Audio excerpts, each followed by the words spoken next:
أيها الناس اتقوا الله حق تقاته ولا تموتن إلا وأنتم مسلمون.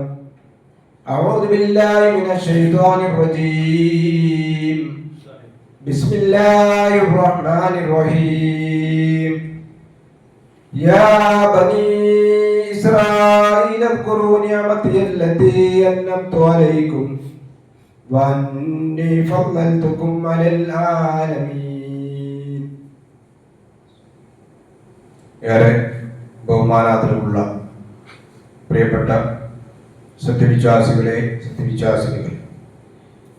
പരമദയാലുവായ പടച്ചവന്റെ ആജ്ഞാനിർദ്ദേശങ്ങൾ ജീവിതത്തിന്റെ നിഖില മേഖലകളിൽ കഴിവിന്റെ പരമാവധി പാലിച്ചുകൊണ്ട് അള്ളാഹുവിനെ ഭയപ്പെട്ടുകൊണ്ട് നല്ല മുത്തക്കുകളായിക്കൊണ്ട് ജീവിക്കണമേ എന്ന് ആമുഖമായി ഉണർത്തുകയാണ്, വസിയത്ത് ചെയ്യുകയാണ്.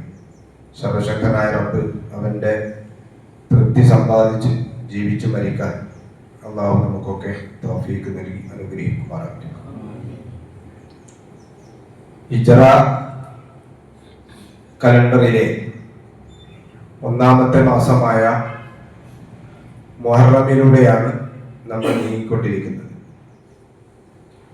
മുഹറം മാസത്തെ സംബന്ധിച്ചും പ്രത്യേകിച്ചും മുഹറം 10 കുറിച്ചുമൊക്കെ ധാരാളം സംഭവങ്ങൾ നടന്നതായി പറയപ്പെടുന്നുണ്ട്. എന്നാൽ ഹദീസിൽ സ്ഥിരപ്പെട്ടു വന്നിരിക്കുന്ന ഒരു സംഭവം, നബി സല്ലല്ലാഹു അലൈഹി വസല്ലമ മദീനയിൽ വന്ന സമയത്ത് മദീനയിൽ ഉണ്ടായിരുന്ന ജൂതന്മാരായിട്ടുള്ള ആളുകൾ നോമ്പ് നോക്കുന്നത് പ്രവാചക സല്ലല്ലാഹു അലൈഹി വസല്ലമക്ക് മനസ്സിലാക്കാൻ സാധിച്ചു. അപ്പൊ പ്രവാചക സല്ലല്ലാഹു അലൈഹി വസല്ലം ചോദിച്ചു, എന്താ നിങ്ങൾ ഇന്ന് നോമ്പ് നോക്കുന്നത്? അവർ അതിന് മറുപടി പറഞ്ഞത്, ഹാദാ യൗമുൻ സാലിഹ്, ഇന്നൊരു നല്ല ദിവസമാണ്. അഥവാ മുഹറം 10 ഒരു നല്ല ദിവസമാണ്. ഹാദാ യൗമുൻ നജ്ജല്ലാഹു ബനി ഇസ്രായീല മിൻ അദുബി. നല്ല ദിവസം എന്ന് പറഞ്ഞാൽ അതിന്റെ അർത്ഥം എന്താ? വിശദീകരിക്കാൻ മഹാനായ മൂസാ നബി അലൈഹി സ്വലാത്തു വസ്സലാമിനെയും അദ്ദേഹത്തിന്റെ സമൂഹമായ ബനു ഇസ്രായേലുകളെയും അവരുടെ ശത്രുക്കളിൽ നിന്നും രക്ഷപ്പെടുത്തിയ ദിവസമാണ്. ഫസാമഹു മൂസ. അതുകൊണ്ട് മൂസാ നബി അലൈഹി സ്വലാത്തു വസ്സലാം അന്ന് നോമ്പ് നോറ്റിരുന്നു. കാല ഇപ്പൊ പ്രവാചക സല്ലല്ലാഹു അലൈഹി വസല്ലമ ഇത് കേട്ടപ്പോൾ പറഞ്ഞു, ഫഅന അഹഖു ബി മൂസാ മിൻകും, നിങ്ങളെക്കാൾ മൂസാ നബി അലൈഹി സ്വലാത്തു വസ്സലാമുമായി ഞാനാണ് അവകാശപ്പെട്ടവൻ. ഫസാമഹു വ അമറ ബിസിയാമിഹി. പ്രവാചക സല്ലല്ലാഹു അലൈഹി വസല്ലമ മുഹറം 10 നോമ്പ് നോക്കുകയും നോൽക്കാൻ വേണ്ടി കൽപ്പിക്കുകയും ചെയ്തു. ഇമാം ബുഖാരി റിപ്പോർട്ട് ചെയ്തൊരു ഹദീസാണ്. ഈ ഹദീസിൽ പറഞ്ഞിരിക്കുന്ന സംഭവം മൂസാ നബി അലൈഹി സ്വലാത്തു വസ്സലാമിനെയും അദ്ദേഹത്തിന്റെ അനുചരന്മാരെയും ഫിർഔനിന്റെ മർദ്ദനത്തിൽ നിന്നും അല്ലാഹു തആല രക്ഷപ്പെടുത്തിയ ദിവസമാണ് മുഹറം 10. ഇത് നമുക്ക് അറിയാവുന്നത് തന്നെയാണ്. ഇവിടെ നമ്മൾ മനസ്സിലാക്കേണ്ടുന്ന ഒരു സംഗതി, വിശുദ്ധ ഖുർആൻ അവതരിപ്പിച്ച സമൂഹം മക്കയിലുള്ള അല്ലെങ്കിൽ മദീനയിലുള്ള ആളുകൾക്കാണ്. ഖുർആനിന്റെ അവതരണ കാലഘട്ടത്തിൽ ജീവിച്ചിരിക്കുന്ന ആളുകൾ. അതിന് തൊട്ട് മുമ്പുള്ള ഒരു സമൂഹം എന്ന് പറയുമ്പോൾ ഈസാ നബി അലൈഹി സ്വലാത്തു വസ്സലാമിന്റെ സമൂഹമാണ്. നബി സല്ലല്ലാഹു അലൈഹി വസല്ലമിന്റെ തൊട്ടു വന്ന പ്രവാചകൻ. എന്നാൽ വിശുദ്ധ ഖുർആനിൽ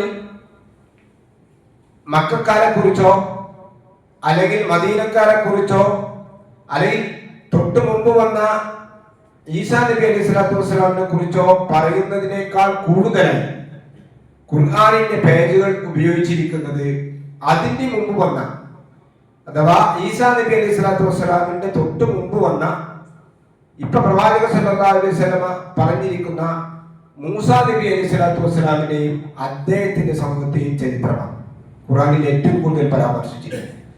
അപ്പൊ എന്തുകൊണ്ടായിരിക്കാം മൂസാ നബി അലൈഹി സ്വലാത്തു വസ്സലാമിന്റെ ചരിത്രവും അദ്ദേഹത്തിന്റെ സമൂഹത്തിന്റെ ചരിത്രവും ഇത്രമാത്രം പ്രാധാന്യത്തോടു കൂടി ഖുർആൻ പറഞ്ഞത്? ഒരു കാരണം നമുക്ക് മനസ്സിലായി. മുഹറത്തിന്റെ പ്രത്യേകത, മുഹറം 10ന്റെ പ്രത്യേകത. ബനീ ഇസ്രായേലിലെ മൂസാ നബി അലൈഹി സ്വലാത്തു വസ്സലാം രക്ഷിച്ച ദിവസമാണ്. ഈ പ്രവാചകനിലും ഈ പ്രവാചകന്റെ അനുചരന്മാരിലും മുഹമ്മദ് നബി സല്ലല്ലാഹു അലൈഹി വസല്ലമയുടെ ഉമ്മത്തിന്, സമൂഹത്തിന് ഒരുപാട് പാഠങ്ങൾ പഠിക്കാനുണ്ട് എന്നതുകൊണ്ട് തന്നെയാണ്. അത്ര പാഠങ്ങൾ ഈസാ നബി അലൈഹി സ്വലാത്തു വസ്സലാമിന്റെ ചരിത്രത്തിൽ നിന്നോ ആ സമൂഹത്തിൽ നിന്നോ പഠിക്കുന്നതിനേക്കാൾ കൂടുതലായി പഠിക്കേണ്ടത് മൂസാ നബി അലൈഹി സ്വലാത്തു വസ്സലാമിന്റെ ചരിത്രമാണെന്നാണ്. കാരണം എന്താണെന്ന് ചോദിച്ചാല് അള്ളാഹുവിന്റെ ഏറ്റവും കൂടുതൽ അനുഗ്രഹങ്ങൾ കിട്ടിയ ഒരു സമൂഹമായിരുന്നു മൂസാ നബിയുടെ സമൂഹം. പക്ഷെ ഈ ഇത്ര കൂടുതൽ അനുഗ്രഹങ്ങൾ പടച്ചതമ്പുരാൻ അവർക്ക് വാരിക്കോരി കൊടുത്തിട്ടു. പല അനുഗ്രഹങ്ങളും അവർ നേരിട്ട് കണ്ടതാ. നമുക്കൊന്നും അങ്ങനെ സാധിച്ചിട്ടില്ല. നേരിട്ട് കണ്ടതുണ്ട്, അവർ അനുഭവിച്ചതുണ്ട്, ആസ്വദിച്ചതുണ്ട്. ഇതാണ് മൂസാ നബി അലൈഹി സ്വലാത്തു വസ്സലാമിന്റെ സമൂഹത്തിന്റെ ചരിത്രം. അപ്പൊ ഈ ഇത്രയും അനുഗ്രഹങ്ങൾ നൽകിയ ഒരു സമുദായം സ്വാഭാവികമായും എന്ത് ചെയ്യേണ്ടിയിരുന്നു? അവര് അള്ളാഹുവിനോട് കൂടുതൽ അടുക്കുകയും അള്ളാഹുവിന് കൂടുതൽ ശുക്ർ ചെയ്ത് ജീവിക്കുകയാണ് ചെയ്യേണ്ടത്. അപ്പൊ അത് അവരിൽ നിന്നുണ്ടായോ? ഉണ്ടായിട്ടില്ലേ? ഖുർആൻ എന്താണ് അതിനെ കുറിച്ച് പറയുന്നത്? നമുക്കതിൽ നിന്നുള്ള പാഠെന്താ? നബി കരീം സല്ലല്ലാഹു അലൈഹി വസല്ലമയുടെ തൊട്ട് മുമ്പ് ഈസാ നബി അലൈഹി സ്വലാത്തു വസ്സലാം വരുന്നതിന് മുമ്പ് മൂസ എന്ന് പറയുന്ന ഒരു പ്രവാചകൻ വന്നിരുന്നു എന്നും അവരുടെ സമൂഹത്തിന്റെ ചരിത്രം ഇന്നതായിരുന്നു എന്ന് പഠിപ്പിക്കാൻ വേണ്ടി മാത്രമല്ല, അതൊരു ഉദ്ദേശമാണ്. അതിനപ്പുറമായി ആ സമൂഹത്തിലുണ്ടായിരുന്ന ഗുണങ്ങൾ നമ്മൾ സ്വീകരിക്കുകയും ആ സമൂഹത്തിലുണ്ടായിരുന്ന എന്തെല്ലാം ദുസ്വഭാവങ്ങളുണ്ടോ അത് നമ്മൾ മാറ്റുകയും ചെയ്യാൻ വേണ്ടിയിട്ടാണ്. ഞാൻ ആമുഖമായി ഓതിയ സൂറത്ത് അൽ-ബഖറയിലെ 122-ാമത്തെ വചനത്തിൽ എന്താ പറയാ?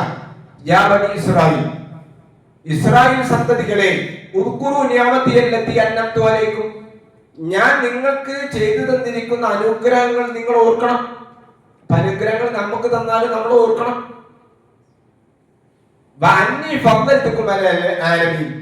ലോകരിൽ അള്ളാഹു നിങ്ങളെ വളരെയധികം ശ്രേഷ്ഠമാക്കിയിരിക്കുന്നു. ഇത് ബനൂ ഇസ്രായേലുകളെ മൂസാ നബി അലൈഹി സ്വലാത്തു വസ്സലാമിന്റെ സമൂഹത്തെ കുറിച്ച് അള്ളാഹു തന്നെ പരാമർശിച്ചത്. നിങ്ങൾ നോക്കി, ഖുർആനിൽ ഒരുപാട് അനുഗ്രഹങ്ങൾ അവർക്ക് ഇങ്ങനെ എടുത്ത് എണ്ണി അള്ളാഹു തന്നെ പറയുന്നുണ്ട്. ഒരു വേള ഫിർഔനിന്റെ മർദ്ദനത്തിൽ അവിടെ അടിമകളെ പോലെ ജീവിച്ച ആ സമൂഹത്തെ, സ്വാതന്ത്ര്യമില്ലാതെ ജീവിച്ച ആ സമൂഹത്തിന് സർവ്വവിധ സ്വാതന്ത്ര്യവും നൽകി തങ്ങളുടെ വിശ്വാസം അനുസരിച്ചുകൊണ്ട് ജീവിക്കാനുള്ള ഒരു സൗകര്യം ആ സമൂഹത്തിന് നൽകി. അത് ഏറ്റവും വലിയൊരു കാര്യമാണ്. അവരെ മർദ്ദിച്ച് അവരെ പീഡിപ്പിച്ച ആ രാജാവിനെയും കുടുംബാംഗങ്ങളെയും പട്ടാളക്കാരെയും എല്ലാം അവർ കണ്ണുകൊണ്ട് കണ്ട്, അങ്ങനെയാണ് ഖുർആൻ ഉപയോഗം, അവർ കണ്ടുകൊണ്ടിരിക്കെ തന്നെ അള്ളാഹു ചെങ്കടിൽ അവരെ മുക്കിക്കൊന്നു എന്നാണ്. സ്വാതന്ത്ര്യം എന്ന വല്ലാത്തൊരു കാര്യമാണല്ലോ. നമ്മൾ വിശ്വസിക്കുന്ന ആദർശപ്രകാരം ജീവിക്കാൻ ഒരു സ്വാതന്ത്ര്യം കിട്ടുക എന്ന് പറഞ്ഞാൽ, മറ്റൊരു ആളുടെ അടിമയായി ജീവിക്കാതിരിക്കുക എന്ന് പറഞ്ഞാൽ അത് വല്ലാത്തൊരു അനുഗ്രഹം. അത് അനുഭവിച്ച ആളുകൾക്ക് അതിന്റെ പ്രയാസം അറിയാൻ പറ്റുള്ളൂ. നമ്മളെ സംബന്ധിച്ചിടത്തോളം അങ്ങനെ നമ്മൾ അനുഭവിക്കാത്തത് നമുക്ക് അറിയില്ല. അടിമകളായി ജീവിക്കുക എന്ന് പറഞ്ഞാൽ അത് വല്ലാത്ത ഒരവസ്ഥയാണ്. ഖുർആൻ ആ കാര്യം പറയുന്നത് സൂറത്ത് അൽ-ബഖറ 50-ാമത്തെ ആയത്ത്. എന്താ പറഞ്ഞത്? ഫിർഔനിന്റെ ആളുകളെ നമ്മൾ മുക്കിക്കൊന്നു. നിങ്ങൾ കണ്ടുകൊണ്ടിരിക്കണം. അപ്പൊ കണ്ടുകൊണ്ട് അള്ളാഹു ചെയ്ത ഒരു അനുഗ്രഹം അവർ നേരിട്ട് കണ്ട് ആ സമൂഹമാണ് മൂസാ നബി അലൈഹി സ്വലാത്തു വസ്സലാമിന്റെ പിന്നിലുള്ള സഹാബാക്കൾ. കേട്ടതല്ല, അവർ അനുഭവിച്ചു, നേരിട്ട് കണ്ണുകൊണ്ട് കാണുകയാണ്. ഫിർഔനും സൈന്യവും ബാക്കിലും, മൂസാ നബി അലൈഹി സ്വലാത്തു വസ്സലാമും അദ്ദേഹത്തിന്റെ അനുചരന്മാരും മുന്നിലും. പക്ഷെ തൊട്ടടുത്ത് ചെങ്കടലാണ്. എന്ത് ചെയ്യും? അപ്പോഴാണ് അള്ളാഹ് പറഞ്ഞത്, നിന്റെ വടി കൊണ്ട് നീ അടിക്കുക. ആ വടി കൊണ്ട് അടിക്കുകയും ആ കടൽ രണ്ടായി പിളരുകയും അതിനെ രക്ഷപ്പെട്ടു എന്നൊക്കെ ഖുർആൻ ധാരാളം ആയത്തുകളിലൂടെ വ്യക്തമാക്കുന്നു. ഇതവർ കാണുക, അവർ തിരിഞ്ഞു നോക്കുമ്പോൾ കാണുന്ന കാഴ്ച എന്താ? ഈ ഫിർഔനും അദ്ദേഹത്തിന്റെ പട്ടാളക്കാരും കടലിങ്ങനെ മുങ്ങിച്ചാവുകയാണ്. ഇതവർ കാണുക. ഇതിനേക്കാൾ വലിയൊരു അനുഗ്രഹം അവർക്ക് കിട്ടാണ്ട് പോട്ടെ. അത് കണ്ടു. അത് കഴിഞ്ഞതിന് ശേഷമോ അവര് വീടുകളില്ലാത്ത ഒരു മരുഭൂമിയിലേക്കാണ് അവർ രക്ഷപ്പെട്ടത്.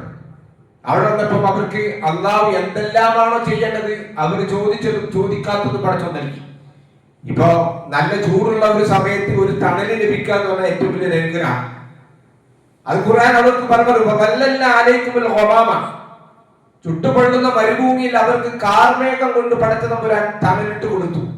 അപ്പൊ പകൽ സമയങ്ങളിൽ അവർക്ക് പ്രയാസങ്ങൾ ഉണ്ടായില്ല. അങ്ങനെ അല്ലാഹു തആല അവർക്ക് അനുഗ്രഹം കൊടുത്തു. ഭക്ഷണമായി അവർക്ക് മന്നയും സെൽവയും പടച്ച തമ്പുരാൻ കൊടുത്തു. കട്ടിത്തേനും കാടപ്പക്ഷിയും അവർക്ക് പോയി അത് ശേഖരിച്ച് ഭക്ഷിച്ചാൽ മതി. ഇത് അള്ളാഹു അവർക്ക് കൊടുത്തത് അവർ അനുഭവിക്കുകയാണ്, ആസ്വദിക്കുകയാണ്. കുലൂബിനെ ത്വയ്യിബാത്തി മാ റസഖ്നാകും, നാം നിങ്ങൾക്ക് നൽകിയതിൽ നിന്നും നല്ലത് നിങ്ങൾ ഭക്ഷിച്ചു കൊള്ളുക. ഇതൊക്കെ ഇങ്ങനെ നേരിട്ട് ഇങ്ങനെ കാണുകയും അനുഭവിക്കുകയും ആസ്വദിക്കുകയും ചെയ്യുകയാണ്. അതുപോലെ തന്നെ പിന്നെ മരുഭൂമിയിൽ അവർക്ക് ആവശ്യമായി വന്നിരുന്ന മറ്റൊരു കാര്യം ശുദ്ധജലമായിരുന്നു. കുടിക്കാനും അവരുടെ മറ്റുള്ള പ്രാഥമിക ആവശ്യങ്ങൾക്കുള്ള വെള്ളം. വിശുദ്ധ ഖുർആൻ ആ കാര്യത്തെ കുറിച്ച് സൂചിപ്പിക്കുന്നുണ്ട്. എന്താ സൂചിപ്പിക്കുന്നത്? മൂസാ നബി അലൈഹി സ്വലാത്തു വസ്സലാം തന്റെ സമൂഹത്തിന് വേണ്ടി പടച്ചവനോട് മഴയ്ക്ക് വേണ്ടി വെള്ളത്തിന് വേണ്ടി പ്രാർത്ഥിച്ച സന്ദർഭം. നാം അവരോട് പറഞ്ഞു, മൂസാ നബി അലൈഹി സ്വലാത്തു വസ്സലാമിനോട് പറഞ്ഞു, നീ നിന്റെ വടി കൊണ്ട് ആ പാറയിൽ അടിക്കുക. അങ്ങനെ ആ പാറയിൽ നിന്നും 12 ഉറവകൾ. മൂസാ നബി അലൈഹി സ്വലാത്തു വസ്സലാമിന്റെ കൂടെ ഉണ്ടായിരുന്ന ആളുകൾ 12 ഗോത്രങ്ങളായിരുന്നു. 12 ഗോത്രങ്ങൾക്കും വ്യത്യസ്തങ്ങളായിട്ടുള്ള ശുദ്ധജലത്തിന്റെ ഉറവിടങ്ങൾ സർവശക്തനായ പടച്ച തമ്പുരാൻ ആ മരുഭൂമിയിലെ പാറയിൽ നിന്നും ഉൽപ്പാദിപ്പിച്ചു കൊടുത്തു. എന്നിട്ട് അല്ലാഹു തആല സൂചിപ്പിച്ചു, കുലു കുലു കുല്ലു ഉനാസിൻ മശ്റബഹും അലിമ കുല്ലു ഉനാസിൻ മശ്റബഹും. എല്ലാവരും അവരുടെ കുടിക്കുന്ന സ്ഥലങ്ങൾ അവർക്ക് മനസ്സിലാകും, അതിൽ നിങ്ങൾ കുടിക്കുകയും ചെയ്യുക. ഇത് എല്ലാവർക്കും മനസ്സിലായി. അങ്ങനെ ഓരോ ഗോത്രങ്ങളും അവരുടേതായ ആ ജലസ്രോതസ്സുകളിൽ നിന്നും വെള്ളം കുടിച്ചു. അപ്പൊ അവർക്ക് കുടിക്കാനുള്ളമായി, അവർക്ക് ഭക്ഷിക്കുവാനുള്ള കാടപ്പക്ഷിയും, അതുപോലെ തന്നെ അവർക്ക് കട്ടിത്തേനുമായി, അതുപോലെ തന്നെ പകലിൽ കിടന്നിറങ്ങുവാനും ആശ്വാസം കൊള്ളുവാനുള്ള കാർമേഘം കൊണ്ട് തണലിട്ട് കൊടുത്തു. ഇങ്ങനെ എല്ലാവിധ സൗകര്യങ്ങളും പടച്ച തമ്പുരാൻ അവർക്ക് നൽകുകയാണ്. അങ്ങനെ അവർ പിന്നീട് ഈ അനുഗ്രഹങ്ങൾക്കൊക്കെ ശരിക്കും പൂർണ്ണമായി നന്ദി ചെയ്ത് ജീവിക്കാണ് വേണ്ടത്. പക്ഷെ അവരില് എന്താണെന്നറിയോ, ഈ നന്ദി പറയും നിയമത്തിന് ശുക്ർ ചെയ്യുന്നതിന് പകരം നന്ദികേട് കാണിക്കുന്ന സ്വഭാവമായി ആ സമൂഹം മാറുകയാണ്. അവരോട് മൂസാ നബി അലൈഹി സ്വലാത്തു വസ്സലാം പറഞ്ഞു, അവിടെ അവർ ചെന്ന പ്രദേശത്ത് അമാലിക്ക എന്ന് പറയുന്ന ഒരു വർഗ്ഗക്കാരുണ്ടായി. അങ്ങനെ അവരോട് യുദ്ധം ചെയ്യേണ്ടുന്ന ഒരു സാഹചര്യം വന്നപ്പോൾ മൂസാ നബി അലൈഹി സ്വലാത്തു വസ്സലാം അവരോട് പറഞ്ഞു, ഇതാ ഇവിടെ ശത്രുക്കളായി ഇവരുണ്ട്, ഇവരുമായി നമ്മൾ യുദ്ധം ചെയ്യേണ്ടതുണ്ട്. അപ്പൊ ഇവരുടെ പ്രതികരണം എന്താണെന്നറിയോ? ഫദ്ഹബ്, നീയും നിന്റെ രക്ഷിതാവും പോയി യുദ്ധം ചെയ്യുക. ഇന്ന ആവുല കായുന്നു, ഞങ്ങൾക്ക് പൈനൊന്നും ആവില്ല, ഞങ്ങൾ ഇവിടെ ഇരുന്നു കൊള്ളാം. അപ്പൊ ഒരു നിഷ്ക്രിയരായ ഒരു സമൂഹമായിക്കൊണ്ട് അവർ മാറുകയാണ്. നന്ദി ചെയ്യുന്നതിന് പകരം നന്ദികേട് കാണിക്കാൻ ഖുർആൻ സൂറത്ത് അൽ-ബഖറയിൽ സൂചിപ്പിക്കുന്നുണ്ട്. കട്ടിത്തേനും മന്നയും സെൽവയും അവർക്ക് കൊടുത്തു. നല്ല പോഷക മൂല്യമുള്ള ഭക്ഷണമാണ്. പക്ഷെ അവർ വേണ്ടാത്ത ഓരോ കാര്യങ്ങൾ ചോദിക്കുകയാണ്. ഞങ്ങൾക്ക് പച്ചക്കറികൾ വേണം, ഉള്ളി വേണം, ബസർ വേണം, അരസ് വേണം എന്ന് പറഞ്ഞുകൊണ്ട് അവർ ആവശ്യപ്പെടുകയാണ്. ഇങ്ങനെ ആവശ്യമില്ലാത്ത കാര്യങ്ങൾ ആവശ്യപ്പെടുന്ന ഒരു സമൂഹമായി, നന്ദികേടിന്റെ ഒരു സമൂഹമായിക്കൊണ്ട് ഈ മൂസാ നബി അലൈഹി സ്വലാത്തു വസ്സലാമിന്റെ സമൂഹം മാറുകയാണ്. അള്ളാഹുവിന്റെ കൽപ്പനകളെ എങ്ങനെയൊക്കെ കോട്ടിമാറ്റി. ആലോചിക്കണം, നമ്മുടെയൊക്കെ സമൂഹവുമായി നമ്മൾ തട്ടിച്ചു നോക്കേണ്ടതുണ്ട്. അള്ളാഹുവിന്റെ നിയമങ്ങളും നിർദ്ദേശങ്ങളും എങ്ങനെയൊക്കെ കോട്ടിമാറ്റി അത് നടപ്പിലാക്കാതിരിക്കാൻ പറ്റുമോ എന്നായിരുന്നു അവരുടെ ആലോചന. എങ്ങനെയാ? സബത്തിന്റെ ദിവസം, ശനിയാഴ്ച ദിവസം കടലോര ഭാഗത്തായിരുന്നു അവർക്ക് താമസം. അപ്പൊ അവരോട് പറഞ്ഞു, നിങ്ങൾ ഈ ശനിയാഴ്ച മീൻ പിടിക്കാൻ പാടില്ല. നിങ്ങൾ കേട്ടിട്ടുണ്ടാവോ ചരിത്രം? ശനിയാഴ്ച മീൻ പിടിക്കാൻ പാടില്ല. ഒരു ചെറിയ പരീക്ഷണമായിരുന്നു അവർക്കുണ്ടായിരുന്നത്. അവരുടെ ആരാധനാ ദിവസവുമായിരുന്നു അന്ന്. അപ്പൊ ഇത് പറഞ്ഞപ്പോ അല്ലാഹു തആല എന്ത് ചെയ്തു? ശനിയാഴ്ച ദിവസങ്ങൾ ധാരാളമായി മത്സ്യങ്ങൾ ഇങ്ങനെ വെള്ളത്തിന് മുകളിൽ പൊങ്ങി വരിക. ഇത് കണ്ടപ്പം ഇവർക്ക് പിടിച്ചിരിക്കാൻ കഴിഞ്ഞില്ല. അവർക്ക് എന്ത് ചെയ്തു എന്നറിയാം? 3 വിഭാഗം ആളുകളായി. മൂസാ നബി അലൈഹി സ്വലാത്തു വസ്സലാമിന്റെ സമൂഹം. ഒരു കൂട്ടർ പറഞ്ഞു, നമ്മൾ അന്ന് ശനിയാഴ്ച പിടിക്കണ്ട എന്ന് പറഞ്ഞതല്ലേ, നമ്മൾ പിടിക്കണ്ട, ഒരു മോറി. വേറെ വിഭാഗം ആളുകൾ എന്ത് പറഞ്ഞു? അവരെന്താ ചെയ്തതായിരുന്നു? ശനിയാഴ്ച പിടിക്കുന്നവര് പിടിച്ചോട്ടെ, പിടിക്കാത്തവര് പിടിക്കണ്ട. അങ്ങനെ ഒരു അരകുഴമ്പ നിലപാടുള്ള ചില ആളുകൾ വേറെ ചില ആളുകൾ പറഞ്ഞു നമ്മൾ പിടിക്കണമൊന്നുമില്ല, മീനുകൾ അങ്ങോട്ട് തന്നെ കടലിലേക്ക് തന്നെ രക്ഷപ്പെടാതിരിക്കാൻ വേണ്ടി അവർ ചെറിയൊരു അണ കെട്ടി ആ നിറഞ്ഞു നിൽക്കുന്ന മത്സ്യങ്ങളെയൊക്കെ ഒരു ബണ്ട് കെട്ടി അവർ ഇങ്ങനെ അവിടെ തടഞ്ഞു വെച്ചു. യഥാർത്ഥത്തിൽ അവർ ശനിയാഴ്ച മീൻ പിടിച്ചിട്ടുണ്ടോ? മീൻ പിടിച്ചിട്ടില്ല. അവരെന്താ ചെയ്തത്? ഞാൻ പറയുന്നത് അള്ളാഹുവിന്റെ നിയമങ്ങൾ കോട്ടി മാറ്റി എങ്ങനെയെങ്കിലും രക്ഷപ്പെടാൻ ശ്രമമായിരുന്നു അവരുടെ ഭാഗത്തുനിന്നുണ്ടായിരുന്നു. ചില ആളുകൾ മറ്റൊരു വിഭാഗം പറഞ്ഞത് എന്താ, നിങ്ങൾ എന്തിനാ ഓരോട് പറയാൻ നിൽക്കുന്നത്? അപ്പൊ ചില ആളുകൾ പറഞ്ഞു നിങ്ങൾ ചെയ്യുന്നത് ശരിയല്ല കേട്ടോ, അന്ന് ശനിയാഴ്ച മീൻ പിടിക്കാൻ പാടില്ല എന്ന് പറഞ്ഞതല്ലേ. അപ്പൊ മറ്റൊരു പറഞ്ഞു നിങ്ങൾ എന്തിനാ അവരോട് പറയാൻ നിൽക്കുന്നത്, നമ്മൾ ഒരു പിടിക്കലി പിടിച്ചോടെ പിടിക്കലി പിടിക്കണ്ട. ഇങ്ങനെ 3 വിഭാഗം ആളുകൾ ഉണ്ടായപ്പോ അള്ളാഹു തന്നെ പറഞ്ഞത് എന്താ, അവരോട് ഓർമ്മിപ്പിക്കപ്പെട്ടത് അവർ മറന്നപ്പോൾ തിന്മ വിരോധിച്ചിരിക്കുന്ന ആളുകളെ അള്ളാഹു തന്നെ രക്ഷപ്പെടുത്തി.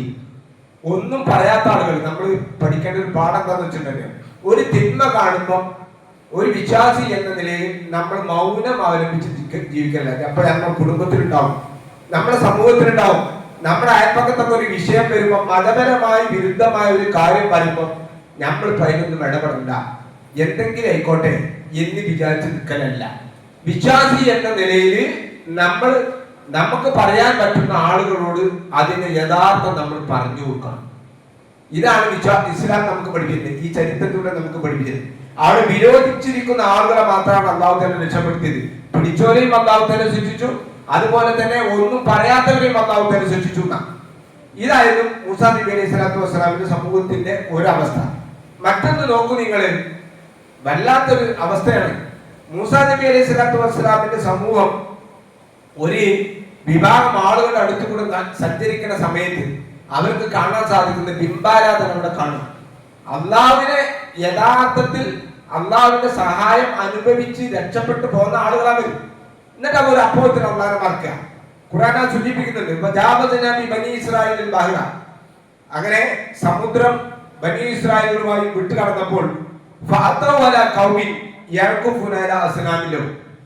ഒരു സംഘത്തിന്റെ അടുത്ത് നിന്നപ്പം അവിടെ ബിംബാരാധന നടക്കുന്ന ഒരു കൂട്ടം ആളുകൾ കണ്ടുവരും.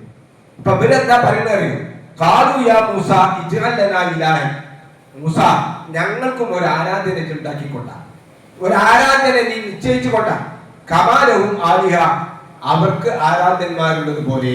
നിങ്ങൾ നോക്കണം, ഏകദൈവ വിശ്വാസത്തിൽ നിന്ന് എത്ര പെട്ടെന്നാണ് ബഹുദൈവ വിശ്വാസത്തിലേക്ക് ആളുകൾ പോകുന്നത്. വിശ്വാസികളിൽ നിന്ന് തന്നെയാണ് ഈ വ്യതിചലനം ഉണ്ടാകുക. നമ്മൾ കൃത്യമായി മനസ്സിലാക്കണം. തൗഹീദ് 100% ഉൾക്കൊണ്ടിരിക്കുന്ന ആളുകളിൽ നിന്ന് തന്നെയാണ് ബഹുദൈവ വിശ്വാസം ഉണ്ടാകുക. അധിക കാലം കഴിഞ്ഞിട്ടൊന്നുമില്ല. അവര് വന്ന് ഇവിടെ ഈ മരുഭൂമിയിൽ പാർക്കുന്ന സമയത്താണ്. അപ്പൊ മൂസാ നബി അലൈഹി സ്വലാത്തു വസ്സലാം അവരോട് പറയുന്നത്, കാലയിന്നക്കും കൗമുൻ തുജൂലു, നിങ്ങൾ വല്ലാത്തൊരു മോശന്മാരായ സമൂഹം തന്നെയാണ്. ഇതുപോലെ ഒരു അനുഭവം നമുക്ക് കാണാൻ സാധിക്കും. ഹുനൈൻ യുദ്ധ സമയത്ത് പ്രവാചക സല്ലല്ലാഹു അലൈഹി വസല്ലമയും സഹാബാക്കളും യുദ്ധത്തിന് വേണ്ടി പോകാൻ. അങ്ങനെ അവര് ഒരു മരത്തണലിൽ വിശ്രമിക്കുന്ന സമയത്ത് അവർ പറയുന്നുണ്ട്, അന്ന് പുതുതായി ഇസ്ലാമിലേക്ക് സ്വീകരിച്ചിരിക്കുന്ന ചില ആളുകൾ പറഞ്ഞു, എന്താണ്, അപ്പൊ യുദ്ധത്തിന് പോകുമ്പോ പണ്ട് കാലഘട്ടങ്ങളിൽ ആളുകൾ ബർക്കത്തെടുക്കാൻ വേണ്ടിയിട്ട് ഒരു ഇലത്ത മരത്തിൽ അവരുടെ വാളുകൾ അവർ തൂക്കിടുമായിരുന്നു. ഒന്നുമില്ല, അത് ആ മരത്തിനെ ഒരു ഇലാഹം ആക്കിയിട്ടില്ല. അതിനൊരു ബർക്കത്ത് കിട്ടും. ആ ബർക്കത്തിന് വേണ്ടി അവര് ഇലത്ത മരത്തിൽ വാൾ തൂക്കിടും. അതേമാതിരി അള്ളാഹുവിന്റെ റസൂലിനോട് പറയാണ്, നബിയെ, ഞങ്ങൾക്കും ഒരു ഇലന്ത മരം ഞങ്ങൾക്കും നീ നിശ്ചയിച്ചിട്ടുണ്ട്. ഇപ്പൊ നമ്മുടെയൊക്കെ നാട്ടിൽ പലതരം മരങ്ങളുണ്ട്. ബർക്കത്തുള്ള മരങ്ങൾ, പുണ്യമരങ്ങൾ, പുണ്യക്കിണറുകൾ, അങ്ങനെ പല പുണ്യങ്ങളുള്ള സാധനങ്ങളുണ്ട്. അപ്പൊ ഈ പുണ്യം കിട്ടാൻ വേണ്ടിയിട്ട് ഇപ്പൊ മൂസാ നബി അലൈഹി സ്വലാത്തു വസ്സലാമിന്റെ ഈ വചനമാണ് അള്ളാഹുവിന്റെ റസൂൽ ഓതി കൊടുത്ത് നിങ്ങൾ എന്തായി പറയുന്നത്. മൂസാ നബി അലൈഹി സ്വലാത്തു വസ്സലാമിന്റെ സമൂഹം ചോദിച്ചതുപോലുള്ള ചോദ്യമാണല്ലോ,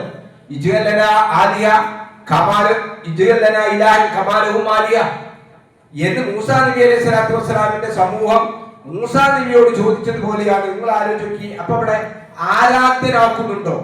നമ്മൾ മനസ്സിലാക്കേണ്ട കാര്യമാണ്. അവിടെ അള്ളാഹുവിനെ ആക്കല്ലവര്, ഒരു മരത്തെ അള്ളാഹു ആക്കല്ല. എന്താ പിന്നെ? സർവശക്തനായ പടച്ച തമ്പുരാനിൽ നിന്നാണ് രക്ഷയും ശിക്ഷയും കിട്ടുന്നത്.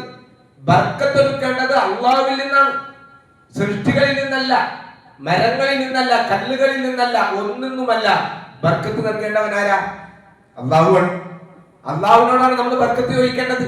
അപ്പൊ അള്ളാഹുവിനോട് ചോദിക്കേണ്ടുന്ന ബർക്കത്ത് ഒരു മരത്തിനോട് ചോദിച്ചപ്പോ, മരത്തിനോട് ലഭിക്കുമെന്ന് അവർ പ്രതീക്ഷിച്ചപ്പോ, അള്ളാഹുന്റെ റസൂൽ പറഞ്ഞത് എന്താ?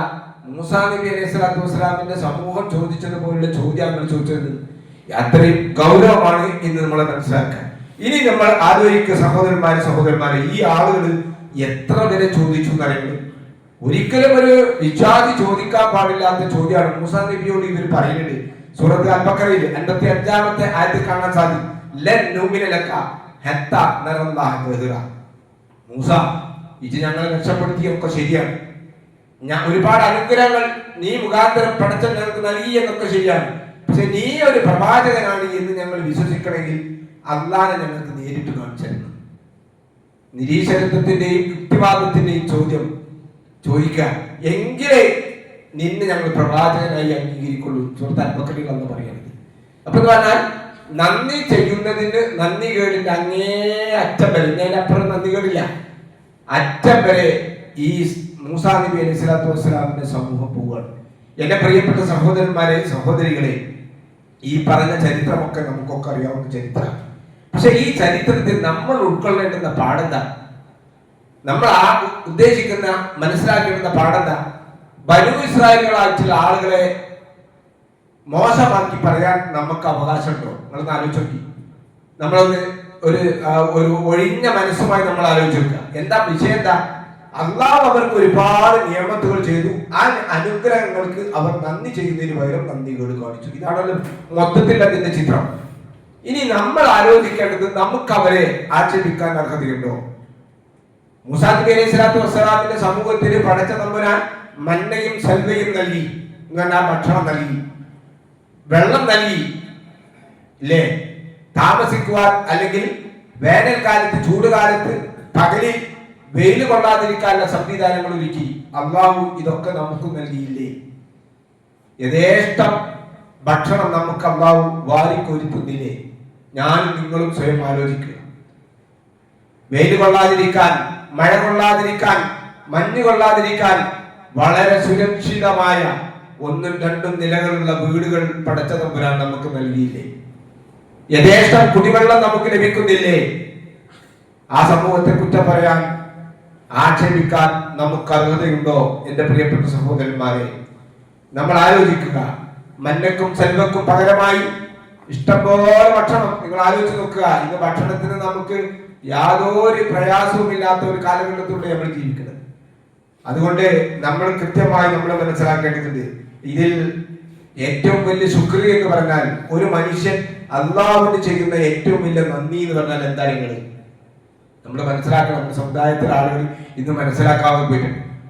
പ്രവാചക സല്ലല്ലാഹു അലൈഹി വസല്ലമയുടെ അന്ത്യനിമിഷം വരെ പ്രവാചക സല്ലല്ലാഹു അലൈഹി വസല്ലമ ചെയ്ത ഏറ്റവും വലിയ ശുക്ർ സംഘടിതമായി പടച്ച തമ്പുരാന്റെ മുമ്പിൽ സുജൂദ് ചെയ്യലായിരുന്നു. സംഘടിതമായി പ്രവാചക സല്ലല്ലാഹു അലൈഹി വസല്ലമക്ക് പരിപാലിച്ചിട്ട് പോലും പ്രവാചക സല്ലല്ലാഹു അലൈഹി വസല്ലമ വേച്ച് നോക്കണം. സ്വന്തം കാലിൽ നടക്കാൻ പോലും കഴിയാത്ത പ്രവാചകൻ അള്ളാഹുവിന് ശുക്ർ ചെയ്യുന്നതിന് വേണ്ടി പള്ളിയിൽ ജമാഅത്ത് നമസ്കാരത്തിന് വേണ്ടി റസൂലുള്ളാഹി പറഞ്ഞു, ഒരു വിശ്വാസിയിൽ നിന്നുണ്ടാകേണ്ടുന്ന ഏറ്റവും വലിയ ശുക്ർ എന്ന് പറഞ്ഞാൽ നമ്മെ സൃഷ്ടിച്ചിരിക്കുന്ന ആ നാഥന്റെ മുമ്പിൽ പറ്റുമെങ്കിൽ രോഗികളല്ലാത്ത ആളുകൾ, മറ്റ് കാര്യമായ പ്രതിസന്ധികളില്ലാത്ത ആളുകൾ എല്ലാവരും സംഘടിതമായി അള്ളാഹുവിന്റെ പള്ളിയിൽ വന്ന് സുജൂദ് ചെയ്യണം. ഇത് ഇസ്ലാമിന്റെ ഒരു കാഴ്ചപ്പാടാണ്. നിങ്ങൾ ആലോചിച്ച് നോക്കണം. ഇന്ന് ഇഷ്ടംമാതിരി പള്ളികൾ നമുക്കൊക്കെ ഉണ്ട്. നമ്മൾ സ്വയം ആലോചിക്കാൻ, നമ്മൾ ബനീ ഇസ്രായേലുകളെ കുറ്റം പറയാൻ ഞാൻ നിങ്ങൾ അർഹരാണ്. ഇഷ്ടംപോലെ പള്ളികളുണ്ട്. ഒരു പള്ളിയിൽ നമ്മൾ ഉപയോഗപ്പെടുത്തുന്ന സമയത്ത് നിങ്ങൾ ആലോചിച്ച് നോക്കി. ചില ആളുകൾ ആഴ്ചയിൽ 10-20 മിനിറ്റാണ് ആകെ പള്ളിയിൽ വരുന്നത്.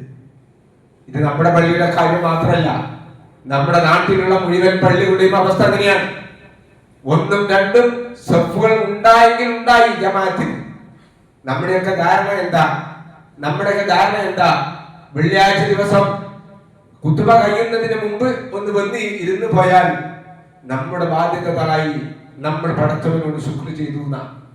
നല്ല സഹോദരന്മാരെ, നമ്മുടെ അങ്ങാടികളിലും നമ്മുടെ വീടുകളിലുമൊക്കെ താമസിച്ചു കൊണ്ടിരിക്കുന്ന, ജീവിച്ചു കൊണ്ടിരിക്കുന്ന പ്രിയപ്പെട്ട സഹോദരന്മാരെ, ഹയ്യാല സ്വലാ, ഹയ്യാലൽ ഫലാ എന്ന് പറയുന്നത് അമുസ്ലിങ്ങൾ കേൾക്കാൻ വേണ്ടിയിട്ടല്ല.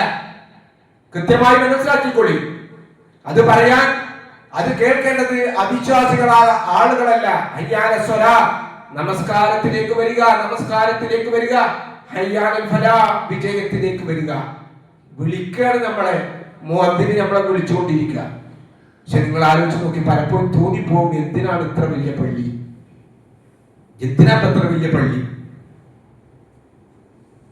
നമ്മൾ ആലോചിക്കുക, നമ്മൾ അല്ലാഹുവിന് ശുക്ർ ചെയ്യാൻ നമ്മൾ തയ്യാറാണ്. നമ്മൾ അങ്ങാടികളിൽ ഉണ്ടാവും. ഞാൻ ആരെയും കുറ്റപ്പെടുത്താൻ വേണ്ടിയിട്ടല്ല. ഞാനും നിങ്ങളുമൊക്കെ സ്വയം ഒന്ന് ആത്മപരിശോധന നടത്തുക. നമ്മൾ വീടുകളിൽ ഉണ്ടാവും. നമ്മുടെയൊക്കെ ധാരണ എന്താ, ഏതെങ്കിലും ഒരു ഭക്തന് വന്നാലായി ചില ആളുകൾ തീരെ വരുന്നില്ല. ഇത് നമ്മുടെ പള്ളിയിൽ മാത്രമല്ല, ഈ പള്ളികൾ നാളെ അള്ളാഹുവിന്റെ മുമ്പിൽ നമുക്കെതിരെ സാക്ഷി പറയും. അതുകൊണ്ട് വളരെ ഗൗരവത്തിൽ നമ്മൾ ആലോചിക്കുക. അള്ളാഹുവിന് ശുക്ർ ചെയ്യേണ്ടുന്ന ഏറ്റവും വലിയ ശുക്ർ, ഒരു മനുഷ്യൻ ചെയ്യുന്ന ആരാധനാ കർമ്മങ്ങളിൽ ഏറ്റവും വലുത്, നാളെ പരലോകത്ത് അല്ലാഹു വിചാരണ ചെയ്യുന്ന ആദ്യത്തെ അമല് നിസ്കാരം. കേൾക്കാത്തതൊന്നല്ല നിങ്ങളാരും, എന്റെ ശബ്ദം കേൾക്കുന്ന ആളുകളൊക്കെ കേട്ടിട്ടുണ്ട്. നമുക്ക് അങ്ങനെ ഒരു ഇത് വേണം. ഇങ്ങനെ ഒരു ബാങ്ക് കൊടുക്കുമ്പോ പറ്റുമെങ്കിൽ നമുക്ക് നല്ല വാഹനമുണ്ട്, അള്ളാഹുവിന്റെ നിയമത്താണ്, മറക്കണ്ട. നമുക്ക് നല്ല കാലുണ്ട്, വലിയ കുഴപ്പമില്ലാത്ത കാലുണ്ട്, പോരാ നമുക്ക് പ്രയാസമല്ല. ബാങ്ക് കൊടുത്ത 5 മിനിറ്റ് കൊണ്ട് പള്ളിയിലേക്ക് എത്താം. എന്റെ പ്രിയപ്പെട്ട സഹോദരന്മാരെ, സഹോദരികളെ, ബനൂ ഇസ്രായേലിനെ കുറ്റം പറയാൻ ഞാനും നിങ്ങളും അർഹരാണോ എന്ന് നമ്മൾ ആലോചിച്ച് നോക്കുക. ഒരു വെള്ളിയാഴ്ച ജുമ നമസ്കാരത്തിൽ പങ്കെടുക്കുന്ന ആളുകളുടെ 5% പോലും പള്ളിയിൽ കൃത്യമായ ജമാഅത്ത് നമസ്കാരങ്ങളിൽ പങ്കെടുക്കുന്നില്ല. ഈ ഒരു പള്ളിയുടെ അവസ്ഥ മാത്രമല്ല, മൊത്തം പള്ളികളുടെ അവസ്ഥ നിങ്ങൾ ആലോചിച്ച് നോക്കുക. ഇത് നമ്മൾ മാറ്റേണ്ടതുണ്ട്, തിരുത്തേണ്ടതുണ്ട്. എന്റെ പ്രിയപ്പെട്ട സഹോദരന്മാരോട് സൂചിപ്പിക്കുക. പിന്നെ നോക്കൂ, നിങ്ങൾ വിശ്വാസപരമായി നിങ്ങൾ നോക്കൂ, ബനീ ഇസ്രായേലിനെ കുറ്റം പറയാൻ പറയോ? അവര് പറഞ്ഞു ഞങ്ങൾക്കൊരു ആരാധന ഉണ്ടാക്കണം. നിങ്ങൾ ആലോചിച്ച് നോക്കൂ, നമ്മുടെ സമൂഹം എങ്ങനെ നിൽക്കുന്നത്? നമ്മുടെ സമൂഹത്തിന്റെ അവസ്ഥ എന്താ? മുദബ്ബിറുൽ ആലം, പടച്ചവനാണ് മുദബ്ബിറുൽ ആലം. എന്നാൽ പടപ്പുകളിൽ മുദബ്ബിറുൽ ആലം ഉണ്ട് എന്ന് വിശ്വസിക്കുന്ന ഒരു സമൂഹമായി ആളുകൾ മാറുമ്പോ എന്താണ് അവരെ നമുക്ക് കുറ്റം പറയാൻ പറ്റുക? എന്ന് അവർ പറഞ്ഞിട്ടുണ്ട് എങ്കിൽ നമ്മുടെ വിശ്വാസവും, നമ്മളിൽ ചില ആളുകളുടെ വിശ്വാസം എന്താ? ഈ ലോകത്തെ നിയന്ത്രിക്കുന്നവൻ നമ്മുടെ കേരളക്കരയിൽ ജീവിച്ച് മരിച്ചു പോയ ഒരു മഹാനാണ്, അല്ലെങ്കിൽ ഒരു മനുഷ്യനാണ് എന്നാണ് നമ്മുടെ വിശ്വാസമെങ്കിൽ, ആ ബനൂ ഇസ്രായേലുകൾ ചോദിച്ചതിന് എന്ത് തെറ്റാണ് നമുക്ക് പറയാൻ പറ്റുക? അവരും നമ്മളും എന്ന് നമ്മൾ ആലോചിച്ച് നോക്കുക. ഇതൊക്കെ ഉമ്മത്തുകൾക്ക് മാതൃകയാക്കാൻ വേണ്ടിയാ, പാഠം പഠിക്കാൻ വേണ്ടിയാണ്. ഇതിനൊന്നും നമ്മൾ പാഠം പഠിക്കുന്നില്ല എങ്കിൽ ബനൂ ഇസ്രായേൽ സമൂഹത്തിന് സംഭവിച്ചതുപോലെ സംഭവിക്കുമെന്നാണ് ചരിത്രം നമുക്ക്